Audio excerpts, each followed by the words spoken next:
¿Cuántos esclavos hay en esta tarde del Señor? Esclavos por amor. Dilo con nosotros. Esclavo por amor, mi dueño es el Señor. Él ha pagado el justo precio por mí. Esclavo por amor, mi dueño es el Señor. Me he refugiado en una cruz y he visto la luz. Esclavo por amor, mi dueño es el Señor. Él ha pagado el justo precio por mí. Esclavo por amor, mi dueño es el Señor. Me he refugiado en una cruz y he visto la luz. La carta de condena que contra mí existía ha sido totalmente cancelada. El acta de decretos que me pertenecía ha sido totalmente anulada. Ya no vivo en la celda de la oscuridad. El perfecto abogado me ha puesto en libertad. Esclavo por amor, mi dueño es el Señor. Él ha pagado el justo precio por mí. Esclavo por amor, mi dueño es el Señor. Me he refugiado en una cruz y he visto la luz. Dilo. Esclavo por amor, mi dueño es el Señor. Él ha pagado el justo precio por mí. Esclavo por amor, mi dueño es el Señor. Me he refugiado en una cruz y he visto la luz.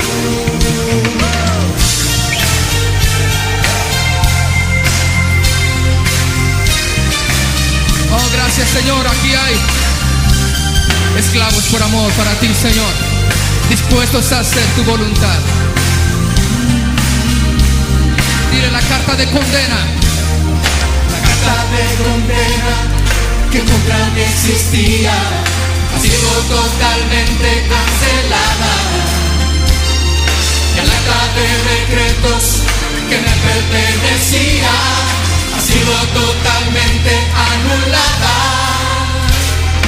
Ya no vivo en la celda de la oscuridad.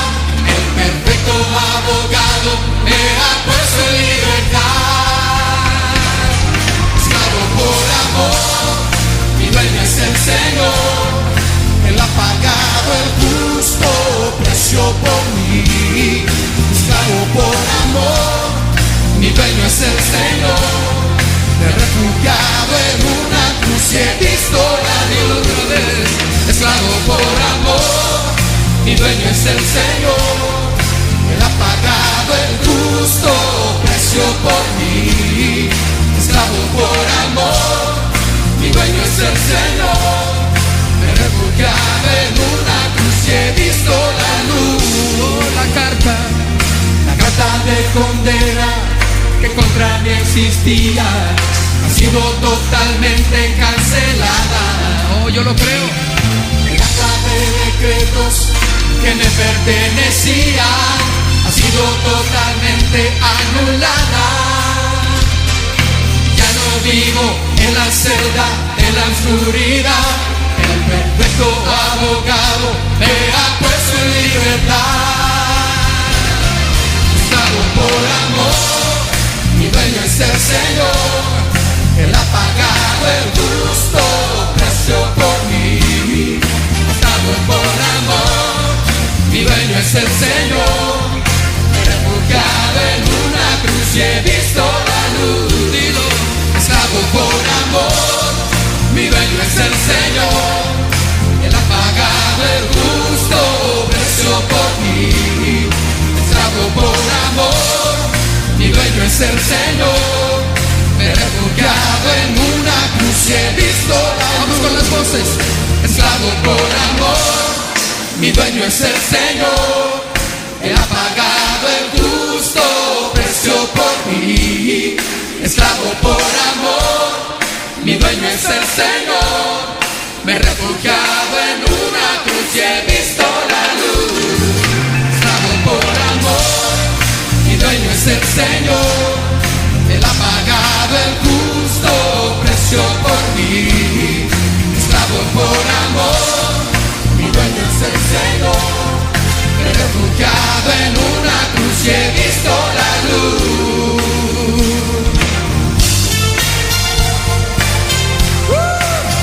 He visto la luz del Señor y ahora soy libre en el nombre del Señor. No hay cadenas que puedan detenerme, no hay murallas que el Señor no pueda destruir. En su nombre. Él ha pagado el precio por mí. Aleluya. ¿Cuántos creen? Muy buenas noches, amados hermanos, queridos amigos que están escuchando en esta hora, día sábado 11 de julio. Nos reunimos otra vez, nos convocamos otra vez, amados hermanos, para poder considerar la palabra de Dios. Y mi sueño, mi imaginación es que la familia entera, todos están alrededor de la pantalla, del televisor, de la computadora, para escuchar la palabra de Dios. Me imagino a cada uno de mis hermanos que antes de la cuarentena, sábado a sábado, domingo a domingo, nos encontrábamos en nuestro sitio de reunión aquí en Banfield, cada uno con su asiento, su lugarcito preferido, llegando allí con su familia, acercándose a los atrios de aquel lugar y después compartir juntos un tiempo de oración, un tiempo de alabanza, adoración. Escuchábamos los anuncios de las actividades de la iglesia y después nos disponíamos a escuchar la palabra de Dios. Los niños van a su lugar de reunión, lo estamos haciendo, el departamento de enseñanza, escuela bíblica infantil, están trabajando arduamente para compartir la palabra a los niños y para compartir la palabra a los preadolescentes. El departamento de jóvenes están también trabajando, los hermanos, instruyendo a nuestros jóvenes, teniendo su reunión periódica, teniendo este tiempo especial de aislamiento social, pero no aislamiento de la iglesia. La iglesia no está muerta, la iglesia está viva. Y son aquellos que están escuchando este mensaje. Los que, como dice la canción de Marcos Vidal, a los que conozco bien, sé quiénes son. A veces no se dan mucho a comunicarse, no se dan mucho a participar, pero sé que están ahí. Hay hermanos que me han dicho, pastor, disculpe, quizás no participo demasiado de las conversaciones vía WhatsApp o por otros medios, pero estoy ahí, estoy alimentándome, escuchando la palabra. Yo bendigo a cada uno de mis hermanos, cada papá, cada esposo, cada esposa, cada mamá, cada hijo, que puedan en este tiempo, y hablando de tiempo, que es nuestra serie de este último tiempo, y hoy toca tiempo de hablar. Dice la palabra del Señor en Eclesiastés capítulo 3 versículo 7, tiempo de callar y tiempo de hablar. En su última parte del texto dice así, tiempo de callar y tiempo de hablar.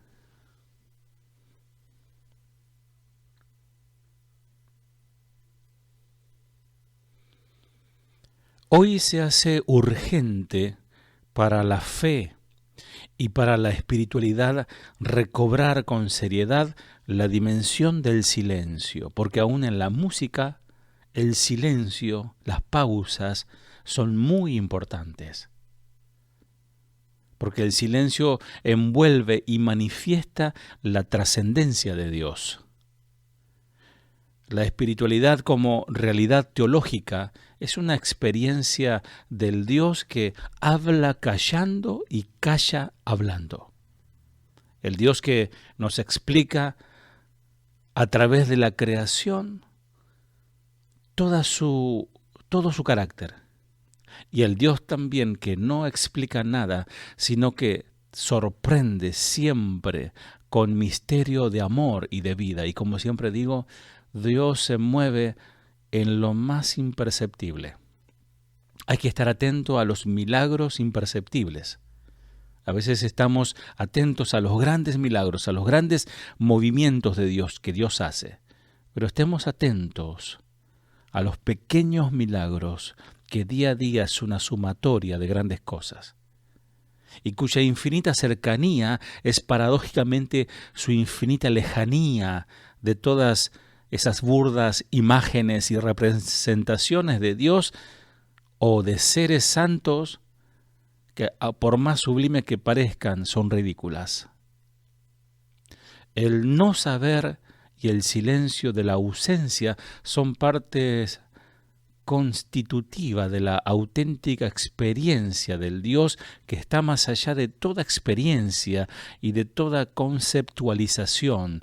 Dios es más grande de lo que podemos imaginar. Y a la hora de ver la grandeza de Dios, no nos queda otra que callar, que es lo contrario a hablar. Vemos ese silencio aquel día de la cruz. Solo el abandono total del Hijo en las manos del Padre. En medio del silencio lacerante del abandono y de la muerte de la cruz, puede dar sentido al tiempo de la oscuridad y del silencio de Dios. En aquel silencio mortal, en medio del cual Jesús de Nazaret asume el pecado del mundo, se produce la comunión infinita del amor entre el Padre y el Hijo. De tal forma que el silencio de la cruz se convierte en buena noticia, en un grito para todo aquel que venga a Jesús. Solo el Pesaj, la Pascua de Jesús, es la palabra capaz de vencer todos los silencios, esos silencios mortales del hombre, y la verdadera fuente de firme esperanza delante del doloroso silencio del único y verdadero Dios de la vida. Ese silencio nos trajo la vida. Tiempo de callar, tiempo de hablar. El problema es que a veces estamos un poco desfasados. Hablamos cuando hay que callar y callamos cuando hay que hablar. Entonces, ¿cuándo hablar y cuándo callar? Una de las cosas más difíciles es saber cuándo conviene hablar y cuándo es mejor callar. Se puede pecar por ambos extremos. Hay un axioma en la palabra de Dios, en las Escrituras, que dice: en el mucho hablar no faltará el pecado. Proverbios 10:19. Pero también se peca al callar. Cuando tenemos que hablar y no hablamos, se peca también. Cuando la justicia, la caridad o la oportunidad del momento obligaría a hacerlo y callamos, es una falta, es un pecado. Callar cuando se debe hablar es como traicionar. Dice un dicho: cuando hables, procura que tus palabras sean mejores que el silencio. El silencio en algunas ocasiones es muy elocuente. Acordate de esto, que muchas veces callarte la boca es más elocuente que cualquier otra cosa, que cualquier otra palabra, mientras que otras veces el silencio es cobarde. Otras veces callarse es signo de prudencia. Dice la palabra en Eclesiastés: hay tiempo para hablar y tiempo para callar. Lo importante y lo difícil a veces es saber cuándo hay que hacer una cosa o cuándo hay que hacer otra. Saber hablar o callar a tiempo es signo de sabiduría. Y la sabiduría no es privilegio de todos. Leyendo algunos artículos, tomé esta seguidilla de frases que viene a colación de esta enseñanza. Tiempo de hablar. Y dice así: hablar oportunamente es acierto. Hablar frente al enemigo es civismo. Hablar ante una injusticia es valentía. Hablar para rectificar es un deber. Hablar para defender es compasión. Hablar ante un dolor es consolar. Hablar para ayudar a otros es caridad. Hablar con sinceridad es rectitud. Hablar de sí mismo es vanidad. Hablar restituyendo fama es honradez. Hablar aclarando chisme es estupidez. Hablar disipando falsos es de conciencia. Hablar de defectos es lastimar. Hablar debiendo callar es necedad. Hablar por hablar es tontería. Hablar de Dios significa mucho amor. Callar cuando acusan es heroísmo. Callar cuando insultan es amor. Callar las propias penas es sacrificio. Callar de sí mismo es humildad. Callar miserias humanas es caridad. Callar a tiempo es prudencia. Callar en el dolor es penitencia. Callar palabras inútiles es virtud. Callar cuando hieren es santidad. Callar para defender es nobleza. Callar defectos ajenos es benevolencia. Callar debiendo hablar es cobardía. Así como hay un arte del bien hablar, existe un arte del bien escuchar. Y escuchar es más difícil que hablar. Tras que hablamos mal, tras que utilizamos a veces mal el lenguaje español, y me pongo en primera fila, tenemos que aprender a hablar. No se puede decir aiga, la palabra aiga, no existe la palabra aiga, porque la palabra de Dios dice haya pues en vosotros el mismo sentir que hubo en Cristo. El que lee la palabra sabe que Jesús dijo haya, no dijo aiga. Entonces a veces hablamos y hablamos mal. Que el Señor nos ayude, pero el Señor nos dice, bueno, tú pues toma los libros, toma la Biblia, que ahí te va a enseñar a hablar. Pero a veces hablamos y hablamos y hablamos y no escuchamos. Y es horrible estar ante una persona que no sabe escuchar. ¿Y no seré yo? ¿No serás vos? Podemos ver esto aún en los grupos de WhatsApp. Muchos publican y publican uno sobre otro sin leer lo que otro puso. Solo ellos quieren ser leídos. Eso también habla mucho del carácter. Hay pequeñas cosas imperceptibles que también muestran el carácter de cada uno. Porque no es lo mismo oír que escuchar. Estas son otras dos perlas sobradas de razón.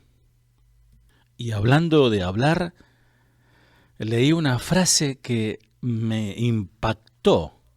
Dijo un sabio: si los hombres se limitaran a hablar de lo que entienden, apenas hablarían. La mayoría de las personas gastan más tiempo y energía en hablar de los problemas que en afrontarlo. Otra frase muy interesante. Yo siempre le digo a mis hermanos, los servidores de la iglesia, que nadie puede pararse a hablar si no tiene un profundo amor por la iglesia, por los que le escuchan. Corremos el riesgo y la tentación de caer en una falta que termina siendo pecado, de ser como aquel fariseo que se levantaba en el templo a hablar y a orar en voz alta y vociferaba para que todos escuchen, porque hay personas que les gusta ser escuchada. Pero dice el Proverbios 10:19, en las muchas palabras no falta pecado, mas el que refrena sus labios es prudente. Hablar demasiado conduce al pecado, dice otra versión. Sé prudente y mantén la boca cerrada. Aquí se subraya la presencia de una multitud de palabras. Desafortunadamente, entre las muchas pero pocos pensadas palabras, estará siempre allí alguna mentirita. Siempre habrá entre las palabras alguna tontería o algún pecado. La palabra entregada en una forma pensante muestra prudencia. En boca cerrada no entran moscas, dice un refrán por allí, y otro dice, por la boca muere el pez. Son refranes que recomiendan la prudencia en la conversación. ¿Y en qué momento, Señor, hay que callar? Bueno, la palabra del Señor dice en Hechos 18:9, entonces el Señor dijo a Pablo en visión de noche, no temas, sino habla y no calles. Hechos 18:9. Otra versión dice, una noche el Señor le habló a Pablo en una visión y le dijo, no tengas miedo, habla con libertad, no te quedes callado. Es decir, totalmente un mandamiento a hablar. Otro caso tenemos Isaías 56:10-12. Sus atalayas son ciegos, todos ellos ignorantes, todos ellos perros mudos, no pueden ladrar, soñolientos, echados, aman el dormir, esos perros comilones son insaciables. Y bueno, y sigue la palabra allí hablando, reclamando que hablen. Ustedes conocen en la palabra de Dios el caso, el incidente de David y Betsabé, ¿se recuerdan? Seguramente sí. Bueno, en esa situación sabemos que resultó el embarazo de Betsabé, tan pronto como David vio a esa mujer, la tomó, y él sabía que ella era casada con uno de sus mejores soldados, Urías el Eteo, y toma a la mujer. Él tenía que haber ido al campo de batalla, pero él se quedó y en el ocio, en el estar sin hacer nada, que es muy peligroso, es mala compañía el ocio, el no hacer nada, porque si no tenés nada que hacer, no como un pasatiempo o no como para rellenar el tiempo, ¿no? Pero ponete a orar, ponete a leer la palabra, ponete a esbozar algún bosquejo para enseñar la palabra a alguien. Pero él vio una mujer que se estaba bañando y la mandó traer. Él era el rey, podía hacer lo que le venía en gana e hizo lo que le vino en gana.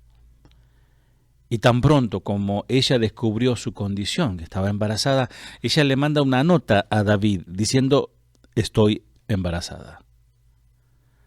Cuando David lee, podríamos decir, si hubiese WhatsApp en aquel tiempo, bueno, llega la nota, le agarró un pánico, le agarró un miedo, su fama de un hombre piadoso y recto estaba en peligro. Él era aquel que había escrito decenas de salmos, cánticos espirituales. Él fue un instrumento de Dios, inclusive al matar a los enemigos de Israel.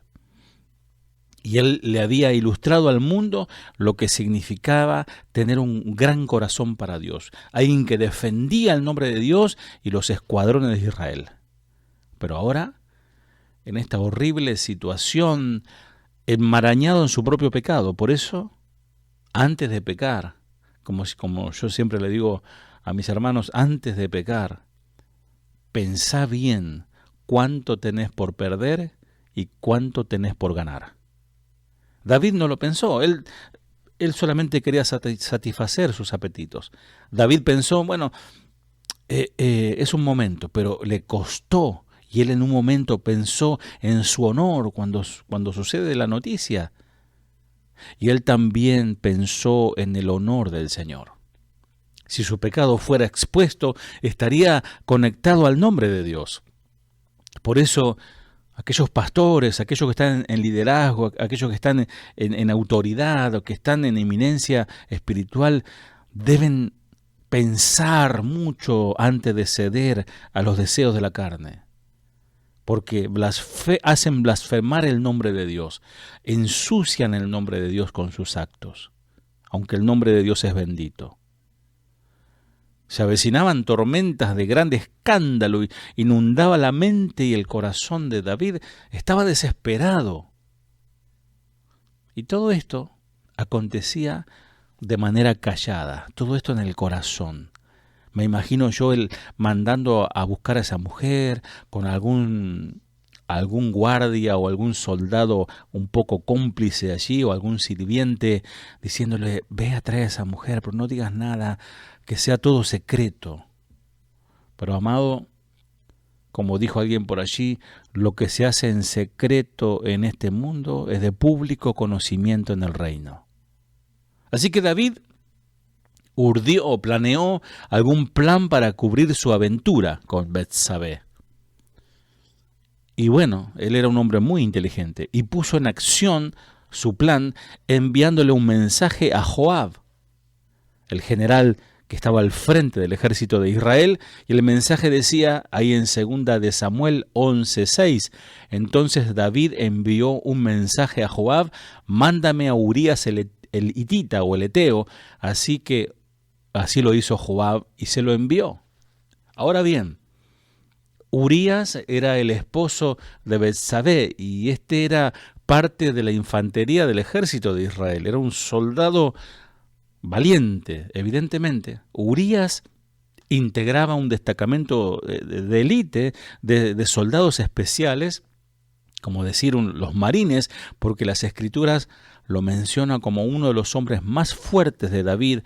Ahí en 2 de Samuel 23:39, Urías el hitita, en total eran 37 hombres selectos para la guerra. Y cuando Joab recibió el mensaje, bueno, debió sospechar algo, porque la carta era un poco rara, lo necesitamos aquí en la batalla y me lo sacás al mejor hombre, ¿no? Y Joab conocía un poco las intenciones de David, incluyendo sus tendencias lujuriosas. A pesar de eso, el general mandó a Urías a Jerusalén, él obedeció para averiguar lo que David tenía que decirle. Podemos imaginarnos cuando Urías llegó, David lo recibe en su residencia real e inmediatamente comenzó ahí una conversación, podríamos decir, una charla militar. Y él le preguntó cómo va la guerra y cómo está tu general, tus compañeros, cómo se están llevando. Urías a estas alturas quizás no entendía nada, habrá pensado, como dicen por allí, cuando la limosna es grande hasta el santo desconfía. Si soy tan solo un soldado, hay otros mejores que yo, no hice nada grande para que merezca este tipo de atenciones. Es posible que este hombre haya sospechado algo. Pudo haber escuchado algún chisme acerca de la aventura de su esposa con el rey, aunque las escrituras obviamente no registran esto que estoy diciendo, pero quizás pudo haber sido algo que se filtró en el palacio real y esto se comentaba. Lo cierto es que David le estaba preparando una trampa a Urías. El rey pensó que su problema se iba a solucionar si tan solo pudiera ubicar a Urías en la cama de su esposa Betsabé, por lo menos por una noche. Entonces Urías pensaría que él había causado el embarazo de su esposa. Y David le dijo, has peleado una larga batalla y debes estar muy cansado. ¿Por qué no te vas a tu casa, te pegas una ducha o un baño de burbujas, no sé? Voy a enviarte comida especial para que disfrutes. Pero cuando Urías se retiró, él no fue a su casa. Urías tenía conciencia, tenía temor de Dios y tenía una moral muy alta. Él durmió en la casa de los guardias, en las afueras del palacio. Claro, cuando David supo de esto, llamó a Urías, el soldado, y le pregunta, ¿por qué no fuiste donde está tu esposa? ¿Por qué no fuiste con tu esposa anoche? Urías contesta, Segunda de Samuel, capítulo 11:11. Urías le contestó, el arca y el ejército de Israel y el de Judá están viviendo en carpas de campaña. Y Joab y los hombres de mi señor, o sea, de David, de ti, están acampando a cielo abierto. ¿Cómo podría yo ir a casa para beber, comer y dormir con mi esposa? Juro que jamás haría semejante cosa. Este hombre estaba diciendo, ¿cómo yo podría traicionar a mi Dios, lo que representa la presencia de Dios, el arca? ¿Cómo yo podría traicionar al ejército de Israel? ¿Yo cómo podría traicionar al general y a la élite de soldados? No, por favor. Mientras tanto, él estaba siendo traicionado. Qué tremendo, ¿no? Y Urías solo podía pensar en sus compañeros. Su lealtad debió haberle puesto a David los ojos, la cara roja de vergüenza, ¿no? Carbones encendidos sobre la cabeza de David. Ahora el pánico del rey aumentó porque no le estaba saliendo el plan. Rápidamente ordena que Urías se quedara en Jerusalén una noche más. Quizás él insistía para volver al lugar de batalla. Entonces él puso otro plan en acción. Fíjense, cuando hay un pecado y se quiere tapar, es mentira sobre mentira. A veces vienen situaciones a consultarme, hermanos vienen a consultarme, y a veces quieren añadir un pecado para tapar otro pecado. Quieren hacer algo peor de lo que hicieron antes, para tratar de tapar lo que hicieron antes. Yo les digo, hermano, hermana, no añadas pecado a tu pecado. Es peor el remedio que la enfermedad. Es lo que estaba haciendo David. Hubiese sido la historia muy diferente si este hombre se arrepentía. Hablo del rey David. Y le decía, mira, debo pedirte perdón. En un momento de debilidad yo cometí una locura, no sé cómo, pedime lo que seas, lo que sea y te lo voy a dar.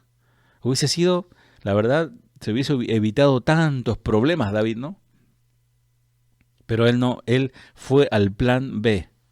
Y esa noche invitaría a Urías a su mesa a cenar. Lo invitó a comer con el rey. Lo iba a llenar de vino, hasta embriagarlo, hasta emborracharlo. Si Urías se descontrolaba, se iba a olvidar de sus compañeros y iba a ir a dormir con su esposa. ¿Podés ahora imaginarte, amado, amada, a este rey piadoso, un hombre conforme al corazón de Dios, un predicador de justicia, tratando de emborrachar a uno de sus más fieles soldados? Bueno, y eso es exactamente lo que hizo David. Y el plan funcionó. Urías se emborrachó. David dio órdenes a sus guardias del palacio, lleven a este hombre a su casa y a su cama. Pero nuevamente le salió el tiro por la culata. Segunda de Samuel 11:13. David lo invitó a cenar y lo emborrachó. Pero aún así no logró que Urías se fuera a la casa con su esposa, sino que nuevamente se quedó a dormir en la entrada del palacio con la guardia real. En ese momento David estaba temblando de miedo y de furia.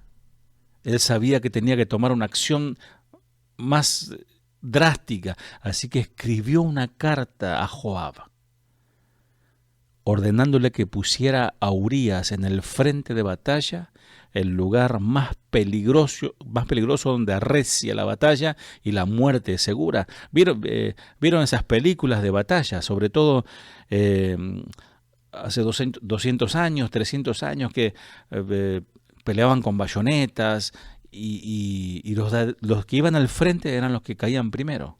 Hasta que volvían a cargar el fusil, los otros avanzaban, ¿no?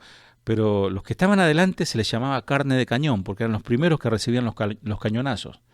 Así, en esa línea de batalla, David envía a este hombre tremendo, a este guerrero, Urías.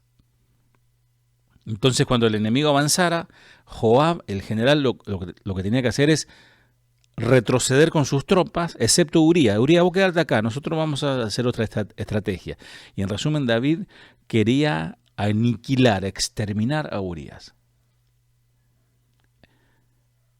David le entrega una carta sellada con el anillo real del rey a Urías, con instrucciones de entregarla en mano a Joab. Imagínate esto, qué noble, qué hombre tan noble y moral era Urías, que ni siquiera se atrevió a espiar o a abrir esa carta. Él era un hombre obediente. El leal Urías no lo sabía, pero su comandante en jefe acababa de entregarle su propia sentencia de muerte. Cuando Joab leyó la carta, se dio cuenta del plan de David. Sin embargo, obedeció la orden del rey y de todas maneras así lo hizo. Y envió a Urías a la misión suicida. Y tal como David había planeado, mataron al soldado Urías aquel día en la batalla. Es difícil concebir que un hombre piadoso y justo como David pudiera caer en tal terrible pecado. Aún hoy, con todos los reportes y noticias de violaciones, violencias y asesinatos, la historia de David sobresale como una de las peores caídas que cualquier hombre piadoso hubiese transitado. ¿Por qué? ¿Por qué le sucedió ¿por qué es tan notorio? Porque le sucedió a un hombre de Dios, a alguien apasionado por la justicia y la rectitud. Por eso, tiempo de hablar. Porque como cité ese refrán que dice, el pez por la boca muere, nosotros si somos hijos de Dios, y hemos crecido y madurado y comenzamos a enseñar, a instruir la ley de Dios como Moisés. Instruiré a mis hermanos, dice. Enseñaré tu palabra a mis hermanos. Muchos de nosotros hacemos eso. Y la verdad que algunos deberían comer y tragar muchas de esas palabras que enseñan. Algunos enseñan muy bonito, muy bien alineados, muy perfecto, pero la verdad que muchas veces ni la mitad de lo que enseñan viven. Es lo que le estaba pasando a David. Bueno, ¿qué sucedió después? Volviendo a nuestra historia. Betsabé lloró la muerte de su esposo por 7 días, según la ley. Entonces David la llevó al palacio. En definitiva, David hizo lo que él quería hacer, donde la trajo y la unió al harén que él tenía como una de sus esposas. Con el tiempo, Betsabé dio a luz al bebé de David, al producto de esta relación. Y por todo un año, después del asesinato, David no mostró señales de arrepentimiento por sus hechos. De hecho, él justificó la muerte de Urías ante Joab diciendo que Urías había muerto por fortunas, algo fortuitos, cosas de la guerra. Salmo 11:25. Bien, dile a Joab que no se desanime. Dice David, la espada devora a este hoy y aquel mañana. La próxima vez esfuércense más y conquisten la ciudad. Impresionante. Lo que acabo de leer es 2 Samuel 11:25. Me equivoqué en la cita. Pero gracias a Dios que esto no quedó allí. Porque siempre debe haber alguien que se atreva a hablar. Por eso el título de la enseñanza es Tiempo de hablar. Que haya hombres que hablen. A veces sucede que vemos algo que está mal, vemos situaciones o alguien, un hermano que hizo algo incorrecto, y generalmente uno no se quiere meter en problemas. Y hablo como pastor, ¿verdad? Que a veces uno sabe muchas cosas y que va mal, se está torciendo, va más torcido y va derrapando. Y a veces uno dice, ¿qué hago, Señor? Porque estoy enseñando la palabra, estamos dando seminarios, estamos haciendo reuniones especiales, retiros, eventos de matrimonios, viajamos a tal lugar para que nos predique un pastor que viene de otro país, un montón de cosas hacemos. Y a veces quisiéramos silbar un tango e ir caminando por la otra vereda y dejar pasar el problema. ¿Qué voy a ir yo a confrontar al hermano? A ver si todavía me termina mordiendo el hermano o la hermana. Pero gracias a Dios que todavía hay personas que son guiadas por Dios y saben decir las cosas sin miedo. Porque hay tiempo para callar, pero también hay tiempo para hablar. Y es tiempo de hablar. Y del otro lado es tiempo de escuchar. Y allí aparece Natán, el profeta, que era como el pastor de David. Él no tuvo temor de exponer el pecado en su rebaño, incluyendo el pecado del rey. No importa que sea el rey. Podemos ver a Natán como un tipo del pastor piadoso que sufre por los pecados de su congregación. Los pastores sufrimos por los pecados y las caídas de nuestros hermanos. No crean que, bueno, algunos sí, pero yo hablo por mi persona, no me pongo como un juez a bajar el martillo y decir, bueno, está ya aniquilado, ya va al infierno de cabeza. No, porque eso implica que hay que levantar al hermano, hay que exhortarlo, pero hay que levantarlo. Hay que apuntalarlo, hay que sanarlo. Pero el momento de la confrontación a través de la palabra es molesto, duele, puede haber agresiones, puede haber enojos, puede haber, no sé, te pueden bloquear porque ahora te bloquean de todos lados, ¿viste? Pero Natán seguramente debió entristecerse profundamente por David, un hombre a quien todos consideraban como piadoso y justo, que estuviera encubriendo un terrible pecado, porque él hacía como que no pasaba nada. Y eso es lo que produce el pecado. Te salió bien, lo tapaste, nadie se enteró de nada, y está viejo ahí, huele a podrido. Por eso, amado, amada, si no podés avanzar, si vos ves que las cosas van para atrás, como decimos nosotros, si fracasás, no sale, algo está mal, porque hay pecados no confesados. Y como pudiste taparlo, como no hay testigos, o como ya pasó mucho tiempo, no pasa nada, como David no pasó nada, un año sin nadie decirle nada, está todo bien, él se reiría, él comería, se divertiría, como si nada pasara. Muchos pastores se preguntan, ¿cómo puedo tratar con el pecado de mi congregación? Porque hay pecados, y sí que hay pecados. Aunque, miren, amados, el pastor de parte de Dios recibe cierto discernimiento, y por más que pongan cara de santo y pongan caras de aleluya y gloria a Dios, muchos están en pecados. Y se nota el corazón amargado, se nota el corazón entristecido, abatido, no puede avanzar, no puede glorificar al Señor, no le quiere decir que levante su mano para que adore al Señor, no puede hacerlo.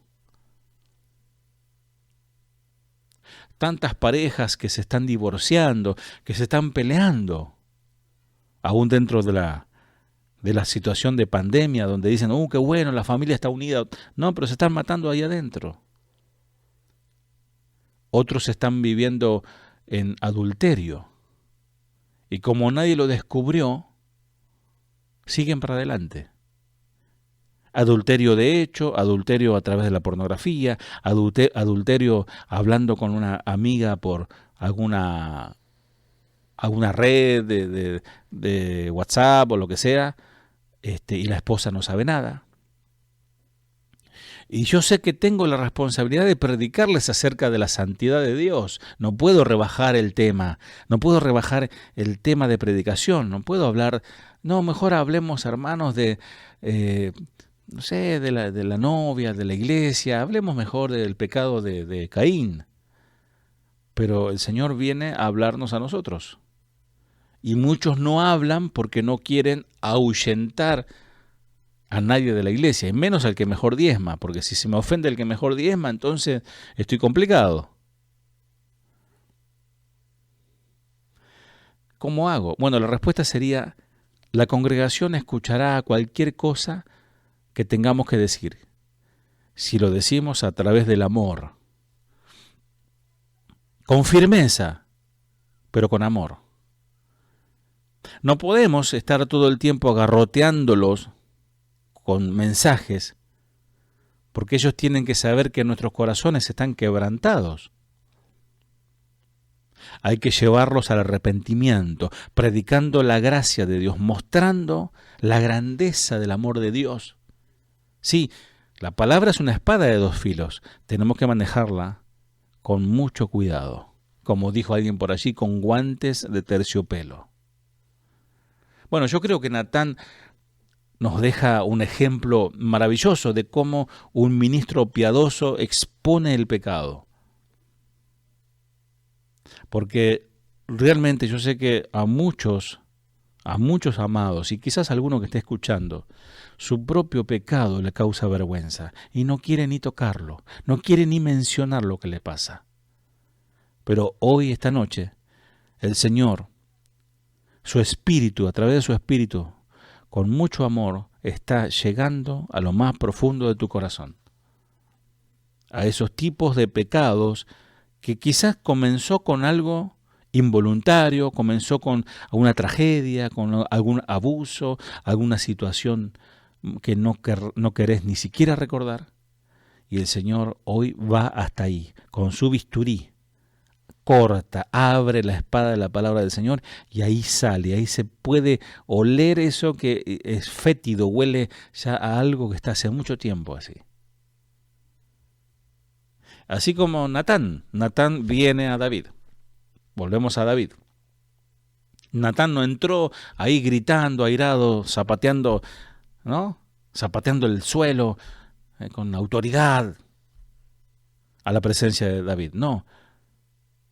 Él no señaló la cara de David con algún dedo ahí acusador. Tú eres el culpable. No fue así de primera mano. Él le llevó un mensaje de Dios.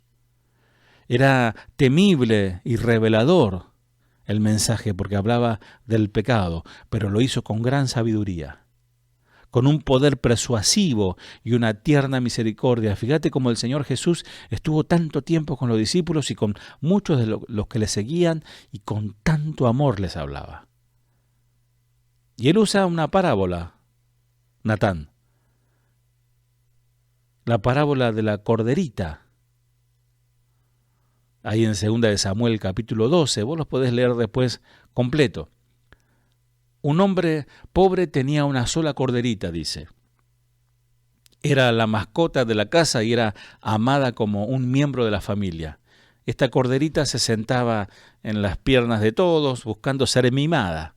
Así que el hombre la crió y alimentó como a una de sus hijos. Ahora el hombre pobre tenía a un vecino rico, dueño de muchos ganados. Y un día el hombre rico estaba recibiendo visita. Cuando llegó la hora de cenar, mandó a uno de sus sirvientes a matar a un cordero, pero le dijo al sirviente que no tomara de sus grandes cantidades de cabeza de ganado, sino que le tomara la del vecino, que lo matara, lo cocinara y sirviera a sus visitantes. Qué tremendo. Este es el pecado, amados, también nos muestra aquí de tenerlo todo, pero querer más. Es la codicia. Tengo todo, pero quiero lo que tiene él. O el tipo de queja que tengo esto, pero me quejo porque todavía me falta aquello. Amados, eso es una injusticia y eso es una ofensa a Dios. Porque dice el Señor, estad siempre gozosos, orad sin cesar, y den gracias en todo, porque esta es la voluntad de Dios. Porque cuando nos quejamos, estamos hablando de disconformidad, de desagradecimiento hacia el dador de todas las cosas. ¿Cómo medís vos tu felicidad? ¿Por lo que tenés? ¿Por el tamaño de casa? ¿O el modelo de auto que tenés? ¿O el tipo de ropa que usás? ¿Esa es tu felicidad? Es muy pobre tu felicidad, déjame decirte. Con mucho amor te lo digo. Pero necesitas comprender que la vida del hombre no consiste en las cosas que posee. Cuando David escuchó esto, se encendió en bronca, en ira, cuando escucha esta historia de Natán con mucha sabiduría de Dios. Atención con esto, porque Natán estaba hablando de parte de Dios, no era que a él se le ocurrió a ver qué le puedo decir a David. No, era un hombre guiado por el Espíritu de Dios. Y ruego yo en esta noche que el Espíritu de Dios pueda penetrar tu corazón con su palabra. Y dijo el rey David a Natán, ese hombre rico merece la muerte. Vive Jehová que es digno de muerte. El que tal hizo debe pagar 4 veces el valor de la cordera por haber hecho semejante cosa y no mostrar misericordia. El pez por la boca muere. 2 Samuel 12, 5 al 6 es lo que acabo de leer. Vemos cómo la exposición del mensaje de Dios va despertando la conciencia de pecado y justicia, justicia y juicio en David. Empieza como a darse cuenta, oh no, pero qué mal que está eso. Y en ese momento Natán, quizás podemos imaginarnos, debe tener sus ojos llenos de lágrimas, temblando quizás, y le dijo a David, tú eres ese hombre. Has tenido en poco la palabra de Jehová. A Urías el Eteo lo mataste a espada y tomaste a su esposa como mujer. Qué tremendo. Alguien lo tiene que decir. Es tiempo de hablar. A mí vienen muchas veces en alguna entrevista hermanos a decirme, pastor, estuve por años en una iglesia donde el pastor me palmeaba la espalda. Yo estaba en pecado y medio estaba, y me decía, no importa, anda a servir, anda a la plataforma y predica. Anda a agarrar tu instrumento y toca. Eso es un asesinato del alma. Es cauterizar la conciencia como que no pasa nada, como le pasó a David. Ya no es David, sino es otro que está haciendo el trabajo de David. No pasa nada, nadie se va a enterar. Una vez escuché a un pastor que dijo, esto que quede entre nosotros, no le cuente a nadie y seguí sirviendo. Pero aquí encontramos a un hombre de Dios, un hombre valeroso, que no tuvo temor, que él dijo, como dijo Pablo, ¿no? Es necesario agradar a Dios antes que a los hombres, porque este hombre fue enviado por Dios a decir esto a David. Natán estaba diciendo, David, ¿es que no entendés? ¿No entendés lo que está pasando? Estoy contando tu historia. Tú tenías varias esposas, sin embargo, robaste la única esposa de un hombre. No tuviste misericordia de él, lo mandaste a la batalla para que fuera asesinado, para apoderarte de su corderita. Te has convertido en un adúltero, un asesino, un ladrón. Has tomado la palabra de Dios de una manera despreciativa, ligeramente. La tomaste así nomás, no te importó nada. ¡Wow! Tremenda palabra, ¿eh? Así, clarito, sin que no haya dudas. Muchas veces, amado, amada, necesitamos que nos digan la verdad, con nombre y apellido. Sos un hipócrita, sos un mentiroso, sos un adúltero, sos un vicioso, sos un engañador. Arrepentite. Son pocos los que te van a decir con el amor de Dios estas cosas. Natán expuso cada detalle del pecado de David, pero él no lo hizo con furia. Más bien, él le habló sencillamente al rey. De pasada me reía porque había un predicador por allí por internet y decía: arrepiéntanse en basuras, puercas, puercos, basuras, decía. Le decía a la gente, ¿no? Con una cara así de odio. Ese fue el momento en que golpeó esa palabra como martillo que golpea la roca, golpeó el corazón de David y ahí se quebrantó. Qué bueno, amado, amada, el quebrantarse, el llorar, pero de arrepentimiento, unas lágrimas sinceras, unas lágrimas puras de arrepentimiento, no lágrimas de cocodrilos, sino lágrimas de dolor me hicieron ver, el Señor me hizo ver mi maldad. Me arrepiento, Señor. Cuando leemos los escritos de David de ese tiempo, vemos el clamor de un corazón quebrantado, cuando dice: mis huesos están débiles, no puedo dormir, cada noche cubro mi almohada con lágrimas. Es que el Espíritu Santo estaba persiguiendo a David, hablando a su corazón, animándole a arrepentirse. El Señor te está animando a arrepentirte, amado, amada. Yo estuve a punto de preparar otro mensaje, que se iba a llamar tiempo extra. El Señor está dando un tiempo extra, pero no porque se durmió, no porque lo dilata, porque a ver qué pasa, no, porque Él tiene misericordia, Él no quiere que nadie se pierda, sino que todos procedan al arrepentimiento. Pero ahora, ¿cómo creerán? ¿Cómo se arrepentirán si no hay quien les predique? Si lo que tienen que predicar es están durmiendo y aún están envueltos en pecado algunos de ellos. Esta historia nos muestra una poderosa verdad, entre muchas. Podríamos clamar a Dios: oh Señor, ¿serás tan misericordioso conmigo como lo fuiste con David? ¿Me enviarás una poderosa palabra que exponga el pecado como se la enviaste a él?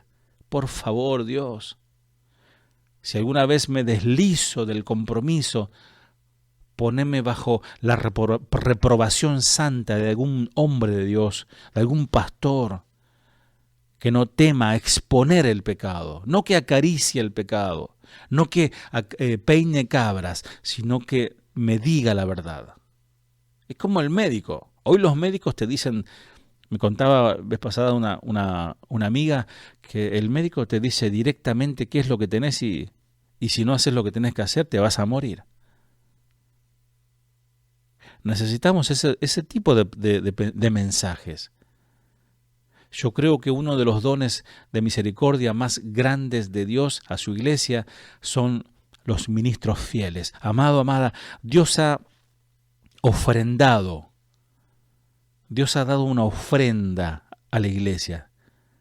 ¿Y saben cuál es la ofrenda de la iglesia? Son los buenos ministros, a los cuales debemos cuidar y orar por ellos, quienes amorosamente nos reprueban nuestro pecado. Por eso no son muy populares, no son muy amados, porque son personas que dicen lo que Dios les dice que digan.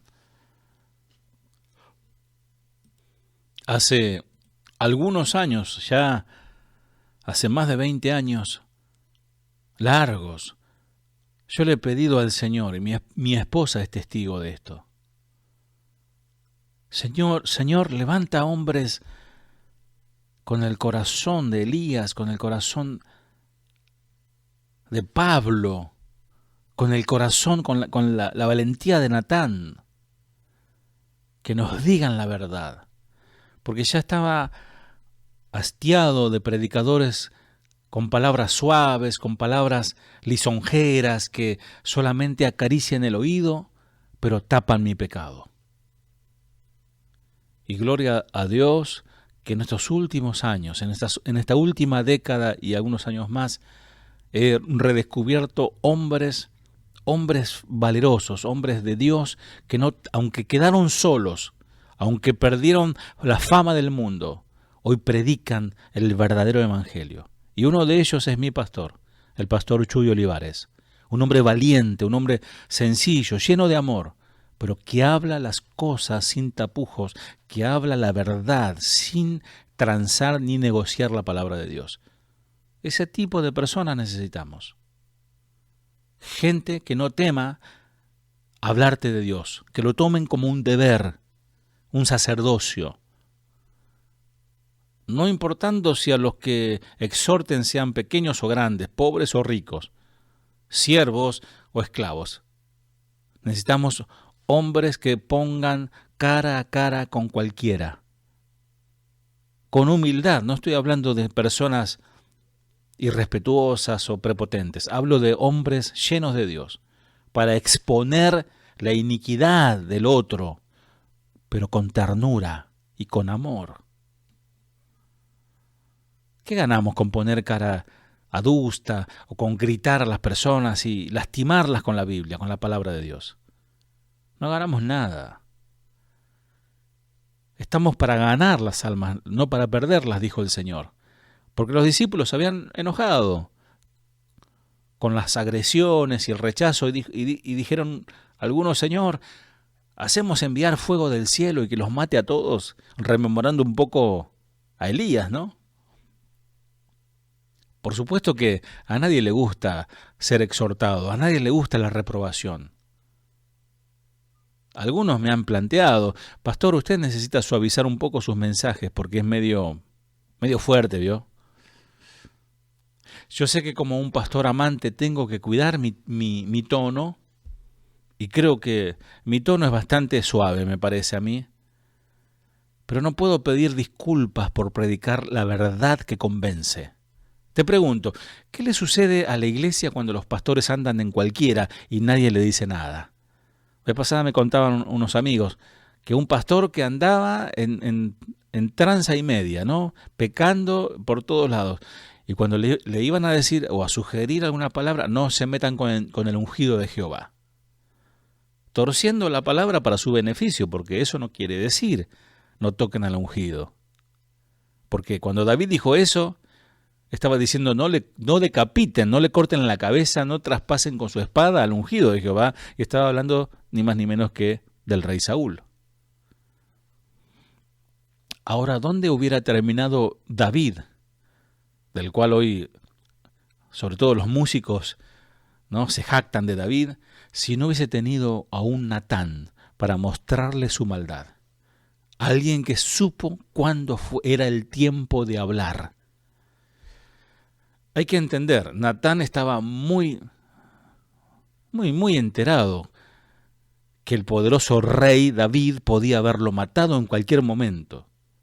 Así quedaba en secreto todo lo que estaba pasando. Él había visto a David furioso en muchas ocasiones, así que, ¿por qué Natán podría haber dicho, bueno, mejor oraré por mi amigo, le mandaré una cartita, tomá, Jehová mi pastor, nada me faltará, lo escribiste vos, bueno, o si no, algún otro texto, mandáselo a 7 personas más y vas a recibir la bendición? No, nada de eso. Natán fue y lo confrontó con su propio pecado. Amados, sin palabras convincentes de Natán, David hubiese caído bajo el peor juicio conocido por toda la humanidad. Hoy estaríamos hablando de otra cosa. Estaríamos hablando del segundo Saúl. El peor juicio posible es que Dios deje de hablarte. Escucha, el peor juicio posible es que Dios deje de hablarte. Si vos ves que Dios te golpea, tac, tac, tac, tac, tac, como el pájaro carpintero golpea ahí el árbol, golpea tu corazón, dale gracias al Señor que todavía te está llamando. Todavía te está llamando. Es pasada a uno de mis sobrinos, que es un buen chico, pero sin Cristo está perdido. Y yo le decía, y me dolía en el corazón decirle, pero salió el tema y le dije, pero claro, si vos no querés saber nada con Dios, ni tampoco con Cristo. Y esas palabras le cayeron mal Pero ¿cómo no quiero saber nada? Y por lo que haces. No pisás la iglesia, pero ni de casualidad.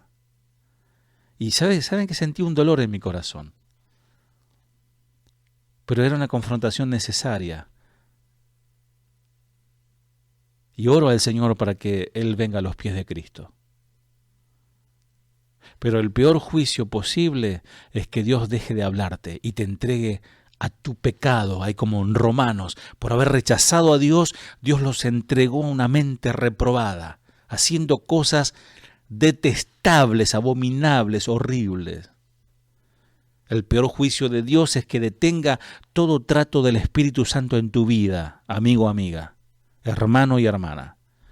Sin embargo, eso es exactamente lo que está pasando con muchos cristianos hoy en día. Prefirieron escuchar solo prédicas suaves, como nos predicaba un día el hermano Johnny Ascui, nuestro querido piloto de la iglesia, porque él es piloto de avión. Y él predicó un día cristianismo online.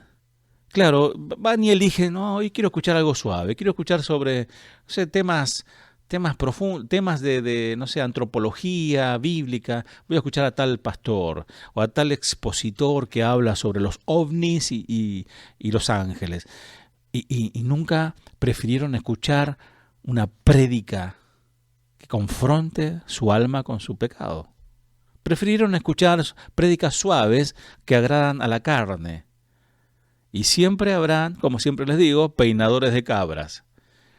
Donde no hay palabra convincente, no puede haber tristeza piadosa por el pecado, porque como dice como dice el apóstol Pablo a los Corintios, me alegro que estén tristes, porque esa tristeza produce arrepentimiento. Porque donde no hay tristeza piadosa por el pecado, no puede haber arrepentimiento. Y donde no hay arrepentimiento, solo hay dureza de corazón. Vayamos al texto ahí en 2 de Corintios 7, 9 al 10.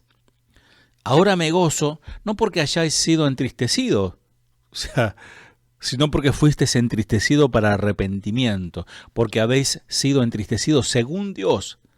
La tristeza que es según Dios produce arrepentimiento.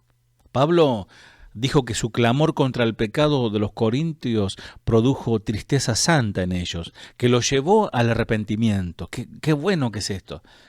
A su vez, eso produjo en ellos un odio hacia el pecado. El verdadero arrepentimiento no solamente produce amor hacia Dios, sino que produce odio al pecado.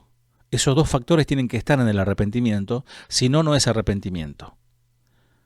Produce un temor santo de Dios, un deseo de vivir correctamente. Pero esto nunca hubiese pasado si el apóstol Pablo no les hubiese exhortado agudamente, convincentemente, con palabras penetrantes de Dios. La razón por la cual Pablo habló tan fuertemente a los corintios era, así que aunque os escribí, no fue por causa del que cometió el agravio, ni por causa del que lo padeció, sino porque os hiciese manifiesta nuestra solicitud que tenemos por vosotros delante de Dios. 2 de Corintios 7:12. En otras palabras, para clarificar un poquito, yo no estaba tratando de molestarlos o condenarlos. Yo expuse sus pecados para que vieran cuánto los amo y tengo cuidado de ustedes. Es que cuando el Espíritu Santo habla al corazón, a veces suena como un golpe, como un mazazo ahí de Thor con su martillo, ahí golpea, pum, el corazón. Pero en realidad es Dios mostrando su tierno amor. Sin tal palabra, seguro David hubiera caído bajo un peor y terrible juicio. Bueno, ya él había pasado un año en sus asuntos sin hacerse cargo de lo que había hecho. Él no escuchó ninguna palabra de reprensión o corrección. Quizás vendría algún que otro alcahuete a decirle, Dios está contigo, Dios te ama, sonríe, Jesús te ama y un montón de cosas, ¿no? Así que con cada día que pasaba, su pecado se hacía más fácil de llevar, de ignorar. Además, su ejército seguía ganando victorias, o sea, batallas decisivas. Así que en la superficie todo parecía que todo va bien. O sea, Dios me ha provisto, tengo mi casa, pude ampliarla, pude cambiar el auto, los negocios me salen bien. Así que a pesar de mi pecado, eso significa que Dios me da el like. Ahora es todo así, no me da el ok, el me gusta. Pero en realidad no era así. Porque David tenía problemas para dormir en la noche. La conciencia. A la conciencia no la podés sobornar. Tu conciencia te acusa y el Espíritu de Dios ahí viene. Y te despierta cada día y ves una nube oscura sobre tu vida. El hecho es, nadie que tiene intimidad con el Señor puede permanecer cómodo viviendo en el pecado. Si vos sos un verdadero cristiano, que sos asiduo a la oración, a leer su palabra, a cantarle, a adorarle al Señor, el pecado va a impedir que hagas todo eso. Porque tu conciencia te va a decir, sos, como decimos nosotros, sos un trucho, sos un cristiano trucho, sos un chanta. Entonces necesitas arrepentirte. Permitime darte un ejemplo. Un hermano cristiano que sostenía una aventura, cuando se le preguntó, lo negó descaradamente. Luego, un mes más tarde, pidió hablar con su pastor.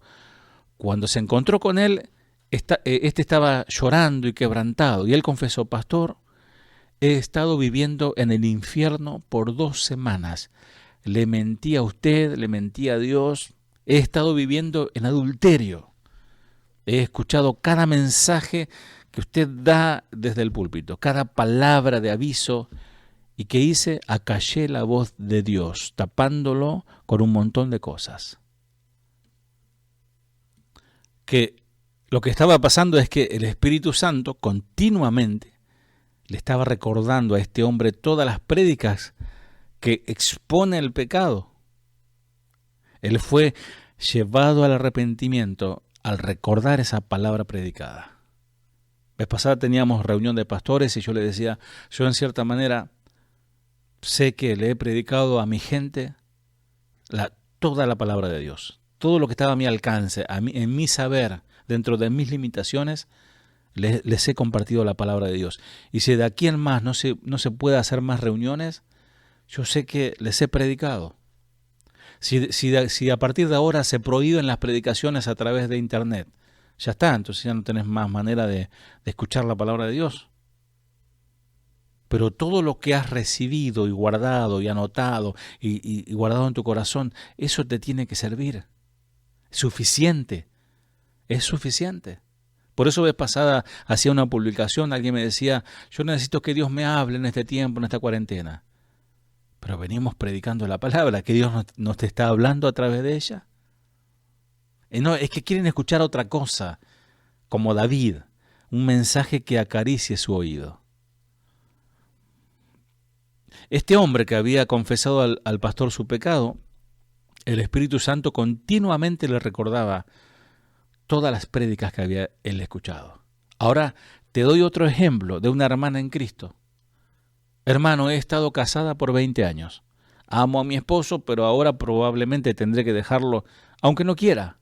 No puedo descifrar por qué este hombre de Dios, quien va a la iglesia conmigo regularmente, comenzó a deteriorarse hasta en su carácter. Se ha vuelto deshonesto conmigo. Hay un muro entre los dos. De repente se convirtió en un extraño, aún para los hijos. Y no podía discernirlo. Oré e hice todo lo que pude para tratar de entenderlo.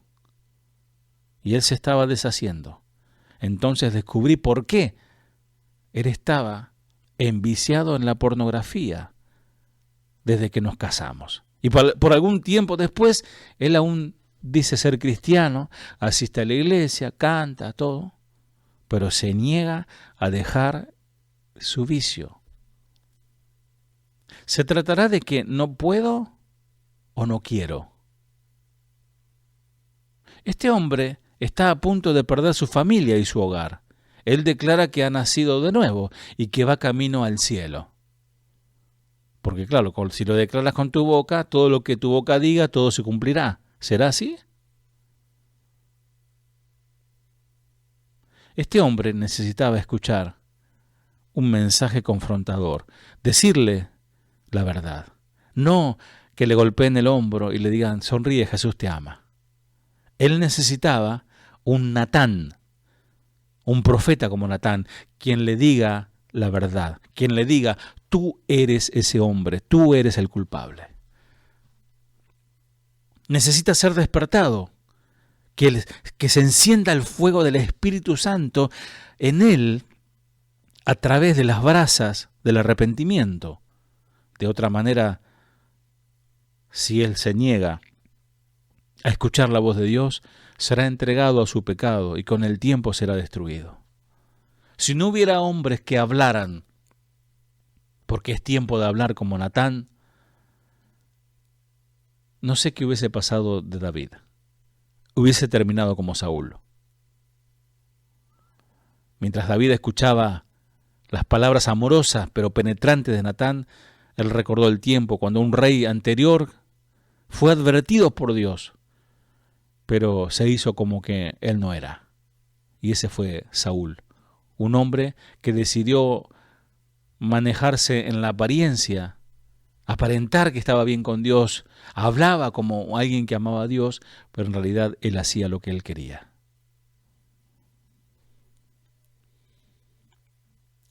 El Señor promete restaurar todo.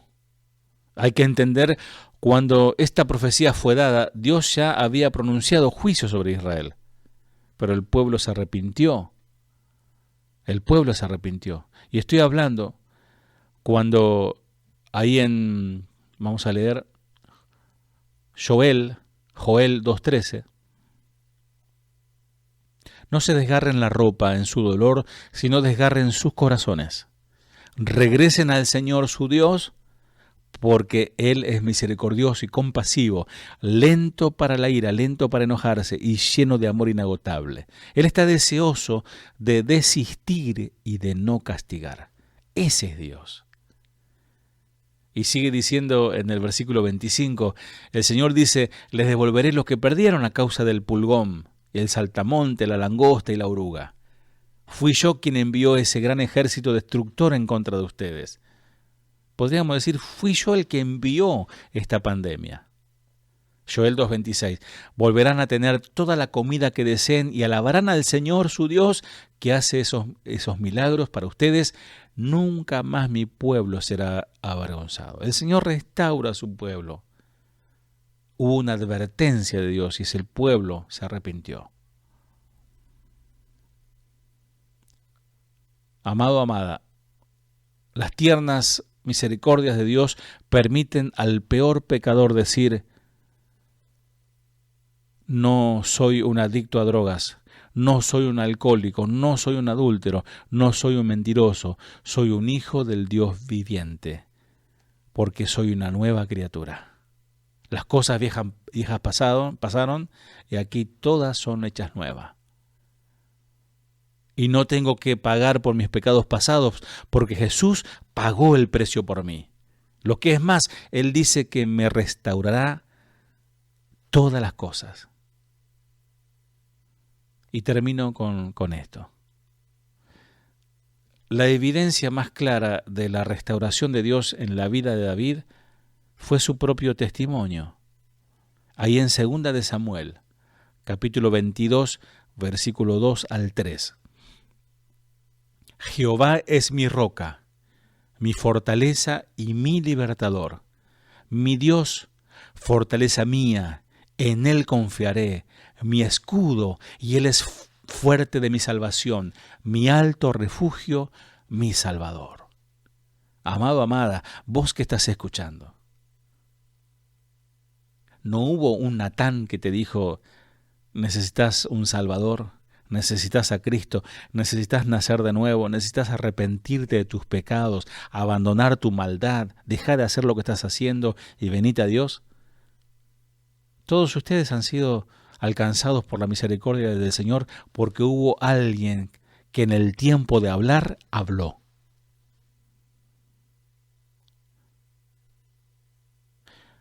Mi Dios, clamé y escuchó mi voz. Me tomó, me sacó de caudalosas aguas, me sacó al lugar espacioso, me libró porque me amaba. Salmo 22, 7. Y hemos estudiado todo lo que David hizo para desagradar al Señor, pero aún después de todo lo que hizo David, él pudo decir, el Señor se deleita en mí. Y esta es la razón por la cual David siempre será conocido como un hombre acorde al corazón de Dios. Es porque él rápidamente y genuinamente se arrepintió de sus pecados. Ahí en Proverbios 13:18 nos dice, pobreza y vergüenza tendrá el que menosprecia el consejo, mas el que guarda la corrección recibirá honra. Amado, ¿qué puedes perder más que tu orgullo? Arrepentite de tu maldad y serás honrado por Dios. El que acepta la corrección recibirá honra. Dios te honrará si amas y obedeces la santa corrección. Dice Proverbios 1:30, rechazaron mi consejo y no prestaron atención cuando los corregía. Por lo tanto, tendrán que comer el fruto amargo de vivir a su manera y se ahogarán con sus propias intrigas, pues los simplones se apartan de mí hacia la muerte. Los necios son destruidos por su despreocupación. Si haces oídos sordos, te pasará esto. Si haces caso omiso a la corrección santa de Dios, vas a terminar destruyéndote. Proverbios 6:23, pues su mandato es una lámpara, es una instrucción, es una luz, su disciplina correctiva en el camino que lleva a la vida. Simplemente, la palabra convencedora de Dios trae vida. Amado, amada, las palabras duras, las prédicas fuertes, si es predicada con lágrimas, es que en realidad se predica con el amor de Dios, con la gracia de Dios. Si estás siendo sondeado, si estás siendo tocado por la palabra de Dios, si su espíritu te está hablando y aún te pone incómodo, entonces te está mostrando su misericordia. Es el profundo amor de Dios obrando, otorgándote, atrayéndote de la muerte a la vida. En resumen, gracia de Dios, gracia es cuando recibimos lo que no merecemos. Y misericordia es cuando no recibimos lo que sí merecemos. ¿Cómo vas a responder? ¿Vas a responder al Señor como lo hizo David o como lo hizo Saúl? Y hoy es el tiempo de hablar. Yo ya hablé. Ahora te toca hablar a vos con el Señor. Habla vos con el Señor. Solo existen dos maneras de responder. Ahora, si recibís la exhortación, si es así, vas a conocer la verdad. Y de verdad vas a conocer el perdón y la reconciliación y estar en paz con Dios. Y Dios, Él te va a restaurar en todas las áreas de tu vida. Bendito sea Dios. Oremos. Padre amado, Padre santo, Padre bueno. Señor, allí del otro lado, yo no le puedo ver, pero tú sí le puedes ver. Conoces su corazón, conoces su pasado, sabes por qué están así, por qué tipo de pecado, no importa, tú lo sabes, Señor. Y hay corazones arrepentidos, hay ojos húmedos, hay rostros llenos de lágrimas, porque han abierto su corazón a tu palabra. Restáurale, Señor. Muéstrale tu amor, Señor. Y ellos se enamorarán de ti. Cuando más te conozcan, más te amarán. Y tendrán amistad contigo, Señor. Padre, buscamos tu reino. Buscamos vivir en justicia y todo lo demás será añadido. Bendice a mis hermanos. Bendice a la iglesia Casa de Oración Banfield, a todos mis hermanos de casa, a la gran familia de Casa de Oración, a los amigos que nos escuchan, a algún pariente que está escuchando la palabra, que en su corazón haga esta oración de arrepentimiento para comenzar una nueva vida. Amén. Amado, amada, si el Señor no dice otra cosa, el próximo sábado nos volveremos a reencontrar a través de este medio, orando al Señor para que pronto pase toda esta situación que estamos viviendo y que el Señor guarde a su pueblo de las pestes que hay por todos lados. Que el Señor les guarde. El Señor les bendiga. Muy buenas noches.